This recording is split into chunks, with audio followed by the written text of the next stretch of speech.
Welcome to the Tech Money Podcast, where the worlds of technology and personal finance collide. Hosted by certified financial planner, speaker, blogger, and self-proclaimed personal finance nerd, Malcom Ethridge. Each episode aims to make you just a little bit smarter about your money, all from the perspective of the tech professional. Without further delay, here's your host. Hey there, listeners. Malcolm here. Thank you for joining us for episode 1 of the Tech Money Podcast. I'm joined here in the virtual studio by Eric, my producer. Now, normally you'd be hearing me introducing a guest and telling you all the awesome things they've got going on or asking them questions about their area of expertise. But as we were in our production meeting discussing which one of our great guests made the most sense for episode 1, the crew here convinced me that you guys would probably prefer to hear about me first and foremost, which I guess makes some sense. You need to know why you should come back and listen to this podcast again and again in the future. So that's what we'll be doing today. I'm going to turn it over to Eric, and I'll just try my best not to disappoint. Malcolm, you couldn't do that. There's no way you could disappoint. This is going to be fantastic. Thank you for allowing me to do this and kind of crack open the nut that is Malcolm and all the things that you do. Are you ready to go? I'm good, even though I think you just called me a nut. I'll let the audience determine that. Okay, fair enough. All right, well, let's start with the basics. What do you do, Malcolm? Yeah, I appreciate you starting with the softball. So in my day job, as I like to call it, I'm a certified financial planner, plain and simple. I imagine by now most people know what that is and does. But outside of that, I just like to sum it up by calling myself a personal finance nerd. Like, I'm constantly reading about any and everything related to money, watching TV shows related to any and everything related to money. Hopefully one day I'll be making TV shows related to any and everything related to money. So that's the gist of it. Well, I love how you casually say that you're a CFP, because for the listening audience, the CFP designation is incredibly difficult. So you should go look that up and see how rigorous it is. And he just throws it around lightly like it was no big deal. So I appreciate that very humble approach to this. I'll let you brag on me. Okay. I have no problem doing that. All right. So let me ask you this. How did you actually get started in this business? Yeah. So the short version, since I want to make sure we keep everybody's attention here, after college, I applied for a rather entry-level job at Bank of America and got talked into considering their financial advisor training program at Merrill Lynch instead. Since, following the Great Recession, Merrill Lynch, Bank of America became one company. And so after talking to the recruiter about the particulars, I was sold. And so I'm forever grateful for whatever I happened to say that day that made, an impression on him, because I don't think I'd be this happy doing anything else. Like, the stars perfectly aligned in that particular conversation that he, made that recommendation. And I'm sure as a recruiter, it was some incentive for him to kind of sway me in that direction too. But I'm forever grateful that it worked out the way it did, because I like to say that I'm fortunate that my pockets and my passion have happened to align so perfectly. Yeah. Well, you mentioned being happy, doing what you're doing. What is it that you enjoy about the work you do as an advisor? Well, for one, I get to work with some really interesting people, right? Like, I work with folks in tech, and their jobs are very dynamic. Like, they're doing tours of duty is the way that I frame it, where 3 years, 4 years, 5 years from now, everything's going to blow up and they're going to start from scratch, which then means vicariously I'm along for the ride, and it changes things for me/us too, right? In those planning conversations. But also, I really like puzzles, and that's basically what creating a financial plan is. You're taking a bunch of seemingly unrelated pieces of a person's financial life and then stringing them together into, a more cohesive picture for them. And this career just happened to be perfect for me, because it allows me to spend the day solving complex problems and coming to some sort of a conclusion. Yeah. Well, you're no longer at Merrill Lynch. You're at a firm called CIC Wealth Management. What is the structure of your firm, and what does your team look like? Yeah. So I mentioned initially that I worked for a firm that was owned by a bank.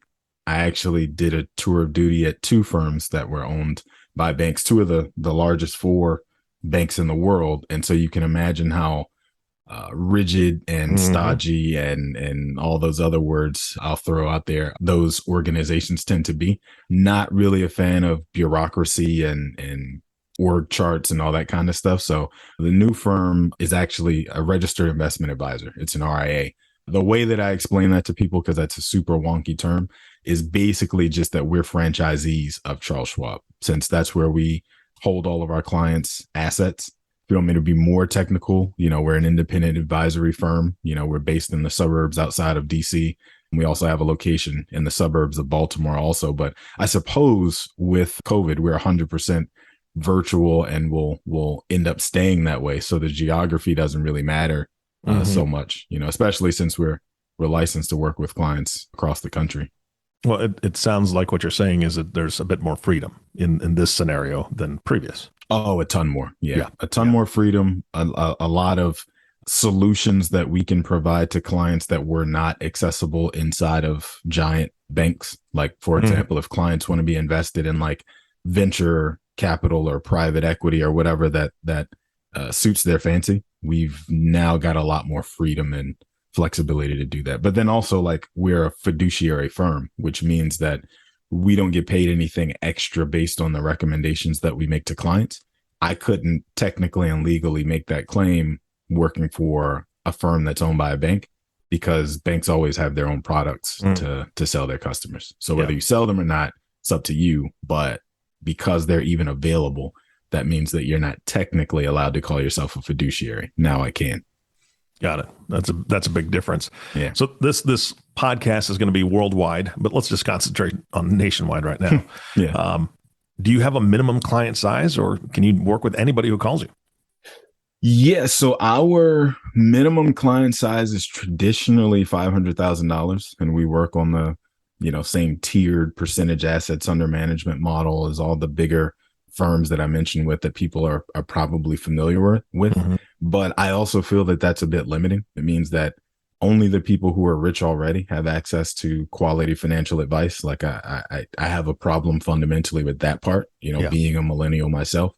This industry has an issue where, firms aren't willing to be very patient with people on the front end of their careers who are building, they're still building something.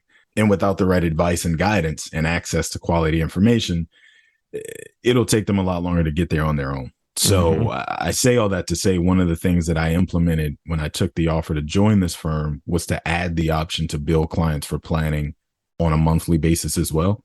So yes, we charge a minimum annual planning fee, but we actually allow clients to pay it in monthly installments and don't have it tied at all to how many assets they already have for us to manage. So there's room to bring more people into the tent sooner, is the way that I like to say. So yes, minimum client size, but not necessarily. The minimum planning fee is the thing that we tier more specifically to. Well, you mentioned, the part of that decision was because you're a millennial, and I will say this as a Gen Xer who's not wealthy. Thank you for doing that as well. I mean, it's not even just millennials who are clients that appreciate the model, but frankly, that's who I initially saw as the folks that were gonna gravitate more to it, right? Like, I went to a college that produces a ton of engineers, even though I am not one myself. I actually studied engineering for 2 years, and immediately after my sophomore year said, this is not for me. This is not what I'm going to be doing for the next 40 years. And frankly, like, I'm very thankful that I had the vision to do that. But anyway, so I have a lot of friends and folks who are engineers, and they're younger on the front end of their careers. But the questions that they ask me are questions that, like, they need to be getting good advice to. And so that's just the way that I saw it, as like, this is what's missing in the space, is people usually are only willing to work with you if you got $1 million, $5 million, $10 million in assets. And that's a very, very small sliver of the US population. Yeah. Well, we spoke about size, but what types of clients do you normally work with, if you could describe them to me? Well, I mentioned the engineers. I work with a number of senior managers and executives in tech, hence the reason for this podcast being called Tech Money. Basically, that's the group that I fit in well with, because as I mentioned, I went to a school that produces a ton of engineers. And then also, just naturally, the way that I understand things and explain it to people fits well with the typical engineer mind, where folks love all of the nerdy details and don't want you to leave anything out. Like, they want as much data as they can to make a decision from. If you can't tell by my ramblings just yet, am a person who loves data and details and giving as much of it as possible too. And so I just fit naturally well with folks that work in tech. Okay, so is that tech people exclusively, or are you a little bit broader than that? No, I, as well as the firm, have a handful of folks in non-tech related fields. That's a good question. I guess I should make sure that I let people know we don't discriminate. We have small business owners that have architecture firms and finance firms, all kind of like stuff. So no, it's not necessarily a requirement. We do have small business owner clients that own daycares, right? Like it's everywhere, but tech folks do make up a very considerable portion of my own client base that I personally am responsible for within the firm. Okay, so well, let me ask you this. I want to expand on it just a little bit, not trying to needle you on this, but sure, there are so many other professions out there that pay really well and that basically warrant needing to work with a financial advisor. Why tech specifically? I mean, you told us a little bit about the engineering background, but why tech? Well, for one, here in DC where I am, aside from the giant, well-known FANG companies, and I guess plus Microsoft, I guess there are a ton of companies that provide technology services to the government here, whether it's cloud migration or cybersecurity or maybe some sort of SaaS integration. And so I guess it's partly a case of going where the market takes you, right? Like those are the folks that I'm bumping into as I'm out and about and doing the things that I do. But more so, I'd bet it's probably because I'm a nerd at heart and I love getting into the nitty gritty details, like I mentioned, and understanding why things work, whether it's the tax code or a compensation plan or a real estate investment. And just like I said, engineers live and die by the details. And so they appreciate my approach, which means we seem to speak the same language. And so I think it's more a function of like that too naturally gravitates toward me. Yeah. Well, I'm kind of curious because you're all about the details, right? I mean, that engineering background, obviously it shows, because you and I've had multiple conversations off air before this.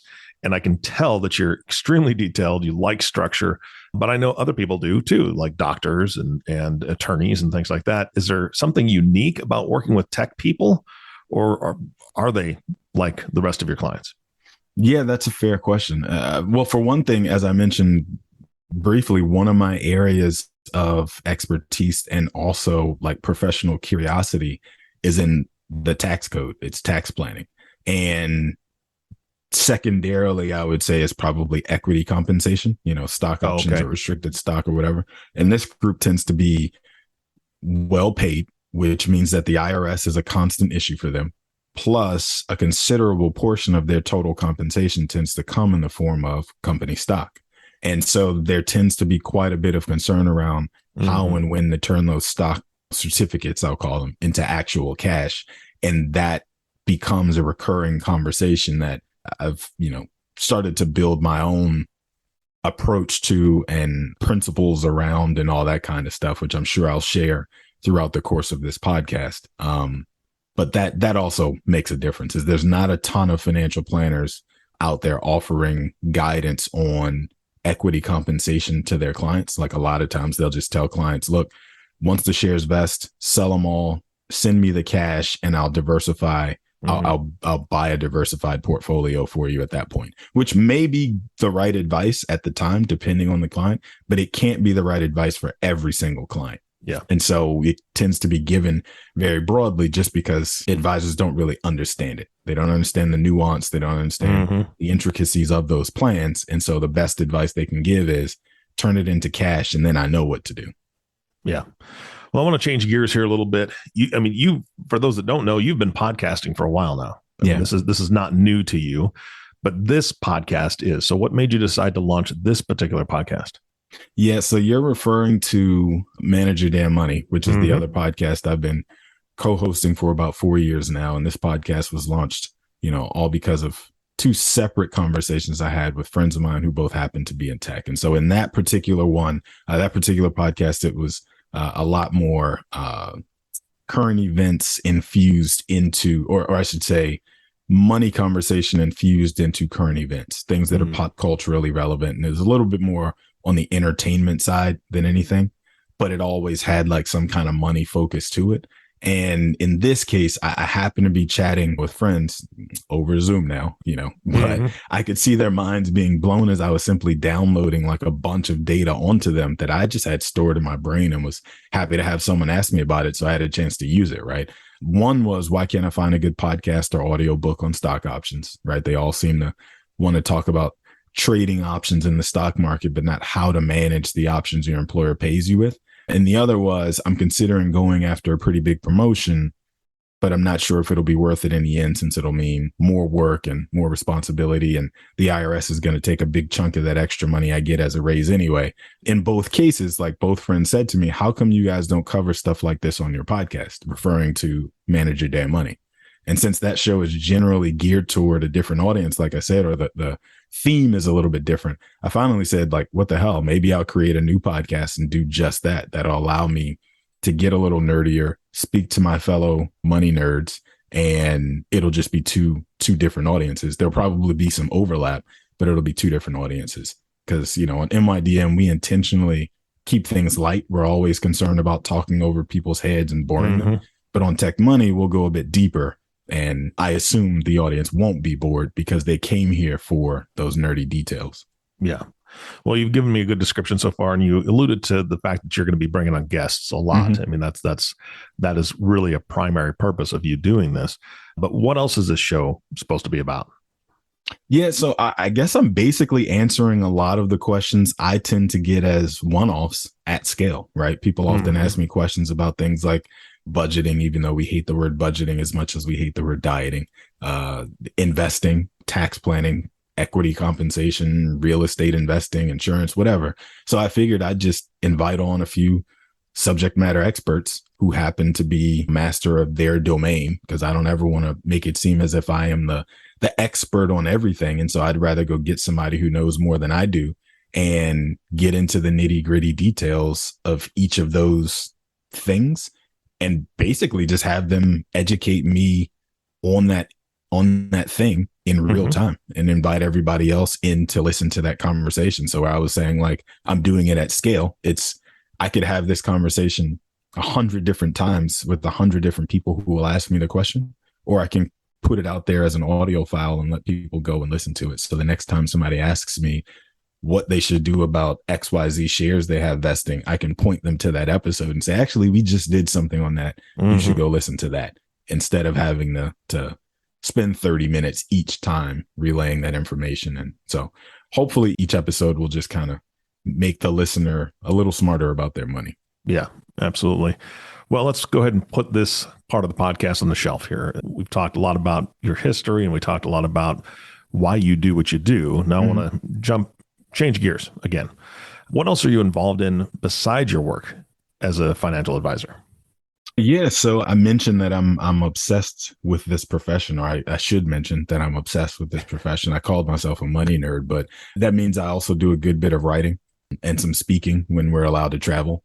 I mentor quite a few up and coming financial planners. I'm also on the board of the Association of African American Financial Advisors. I'm on the advisory board of a couple fintech startups. Probably plenty more that I'm not remembering, but that's the majority. All right. So, Malcolm, when you're not working, what do you do for fun? Well, my wife and kid are seeing me a lot these days, That's nice. for better or for worse, with us all being kind of in each other's space. But before COVID, I used to get out and run pretty frequently. I'll hopefully at some point one day get back in real running shape and maybe decide to take on a marathon. I've done a half marathon, but never the full thing.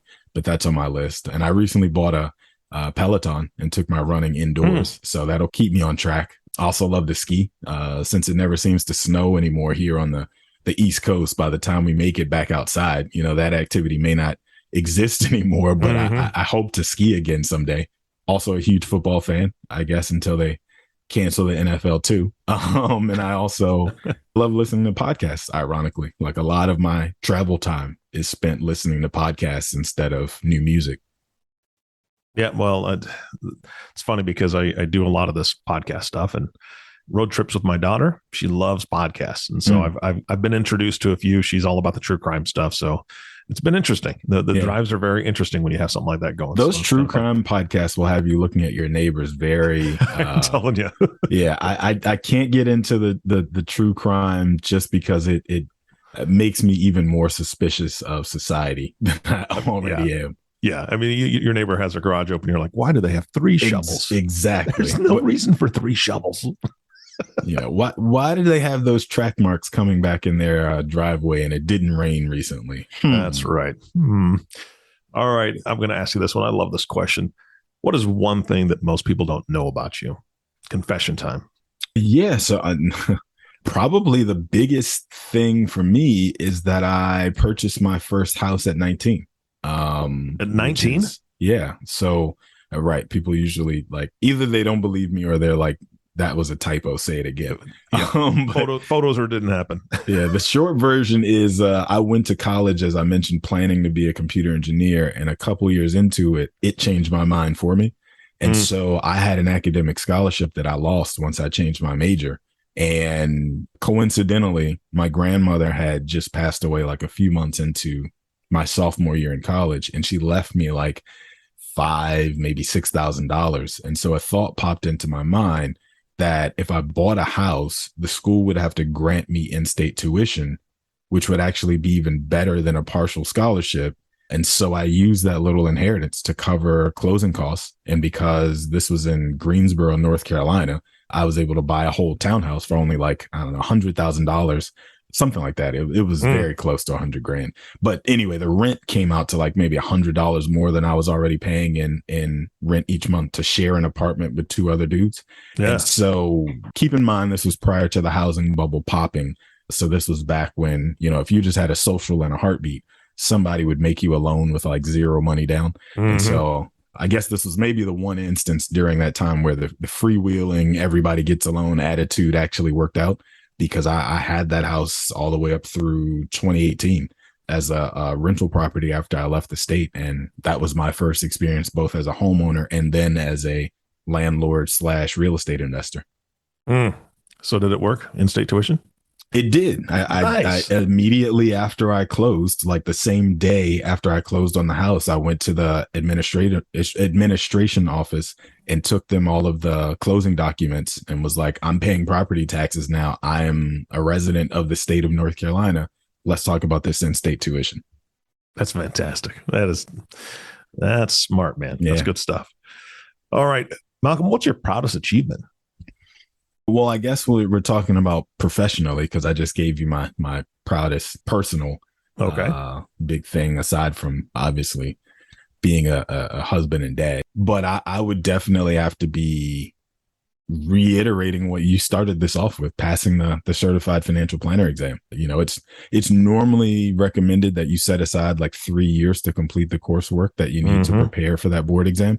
But I was about to get married, and so I pushed really hard and got mine done in 1 year. It was brutal, but I got it done, and we still got married. So it wasn't too bad, but it was pretty rough. But yeah, cramming all that study and class and testing and everything else into 1 year and actually getting it done on my first shot was probably the proudest professional achievement for me. Nice. I think that maybe one of your future guests needs to be your wife, so we can talk about her side of this story. We'll see. No promises at all. We'll see. All right. Malcolm, what's your idea of success? Yeah, I have a very simple definition of this one.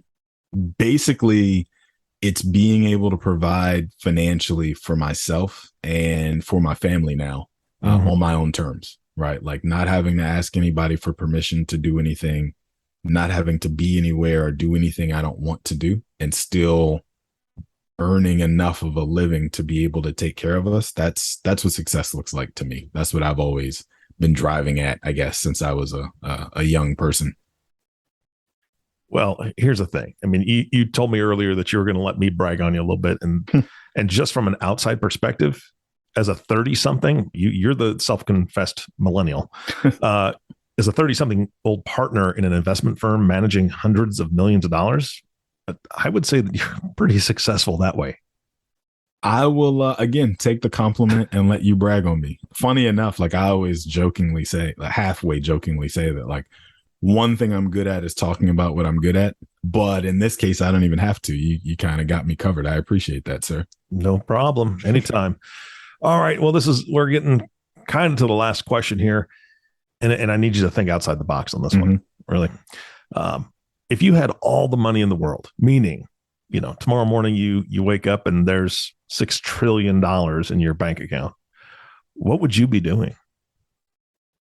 So that's actually a tough one for me in the sense that I don't want to have to narrow it down. So I'd be an actor, right? I always wanted to pursue my dream out in Hollywood after college. Yeah. The problem is I just don't do struggle well. And I like to eat food on a regular basis, 2 or 3 meals a day is my preference, right? So I had to put that dream on ice, but I do intend to kind of circle back at some point in the future and actually make that a reality once I'm financially to a point that not earning an income because I'm not getting booked on any pilots doesn't make any real difference. So that's on my list, but it's not today's thing. But I also have always wanted to be a football coach, a high school football coach, because I think about the impact that my own coaches have had on me, even as a grown man in his 30s. I can still have moments where I can point directly to something that one of my high school football coaches, or even as a little kid playing Pop Warner, right? Yeah. So, some lesson that was buried in there. And so I'd love to be able to have that impact on, a group of young men as well. But then separately from that, that would allow me also, I think, to be a teacher, which now I'm kind of cheating and not answering your question with just one thing, but high school football coach, that's also a teacher, because I'd really love to teach personal finance at the high school level and make sure that kids are getting introduced to a lot of the concepts that we reserve for people in their 20s, 30s, 40s, and 50s, getting that information as early on as they possibly can, and making sure that they actually have a solid foundation before they ever really come into any money and know how to navigate the dollars that come to them and all that kind of stuff that I wish I knew when I was 16. I'm telling you, man, that is a beautiful thing. I love that answer because that's what we've faced really in our own personal life. My parents never talked about money. It wasn't something that we talked about. So I didn't learn about money. I didn't learn about credit, didn't learn about those things. And my wife and I got married when we were 20, right? Wow. So then we're both not knowing about money, not understanding how credit works and all that. And we made some serious mistakes. And so how my daughter learned, which her credit is close to 800. It's insane how good she is with money. Wow. She learned from our mistakes. So, so I just told her, don't do what we did. Here's, and we just kind of laid it out. We were very open about talking about money with her, but not everybody has that. So I love the fact that you would want to go and do that and make it so they don't have to learn from other people's mistakes and don't have to teach their children from their own mistakes. So I'd love that. I'd love to see that happen, come to fruition here at some point. And if I had $1 trillion, I was going to say, I just need $6 trillion and I'm off to the races. So any listener out there that wants to donate to the Malcom Teaching Fund. All right. I mentioned earlier, this is nationwide, and hopefully people are going to say, you know what, this sounds like somebody I need to talk to, or I'd love to talk to you. How can they get a hold of you? How can they get in touch with you, Malcom? So a few ways. I have a personal website out there, malcometridge.com, which is probably the easiest place to find whatever information you're looking for. And there's a spot to send in a message to me there. I'm also a regular contributor to Business Insider. I write for some other publications periodically. I have a number of blog posts and things like that I've written that all go back to those two same sites. But then also they can follow me on social media at Malcom on Money on all social medias. I'm on LinkedIn as well as myself as Malcom Ethridge. And then also this show has its own email address and website. So tech-money.com is our landing page. And then podcast at tech-money.com is the email inbox for the show. So listeners who have questions, comments, concerns, kudos, all that good stuff. I guess I should leave out the concerns because we'll probably just delete those. But I encourage people to send in questions there as well to make sure that we're getting real-time feedback on how we're doing and what we can be doing better with the show. Fantastic. Malcom, thank you for your time, and thank you for allowing me to be on this journey with you. I'm excited to get started. I'm excited to see and hear from the guests you're going to be bringing on. Awesome. Yeah. I hope people will listen and we'll get to episode 100 or something and go, man, remember we did that first episode and we thought 6 people were going to listen? Well, we're hoping when we hit 7, we'll have a celebration. All right. Well, thanks again, Malcolm. And of course, our last thank you is going to go to you, the listening audience. Thank you so much for tuning in and listening to the Tech Money Podcast with Malcolm Ethridge. You can subscribe to the podcast by clicking the subscribe now button below. And this way, when Malcolm comes out with a new podcast, it'll show up directly on your listening device. We humbly ask that you share this podcast and leave a review, as this actually does help others find the show. You can connect with Malcolm, like he said, on social at Malcom on Money. And we'd love to hear from you and answer any questions that you do have. You can do so by emailing them to podcast@tech-money.com. Thanks again for listening today. For everyone at Tech Money, our hope is that this show helped make you a little smarter about your money. This has been the Tech Money Podcast. For more information on today's topic, to review the show notes, or to catch up on past episodes, be sure to check out malcolmethridge.com/podcast. And if you have an idea for a show topic that you'd like us to cover, or you want to send us feedback, the web address again is malcolmethridge.com. You can also find Malcolm across all social media platforms at Malcom on Money. This episode was written and created by Malcolm Ethridge, with the production, the editing and sound controls powered by Proudmouth. This has been a Malcom on Money original. Thank you for listening.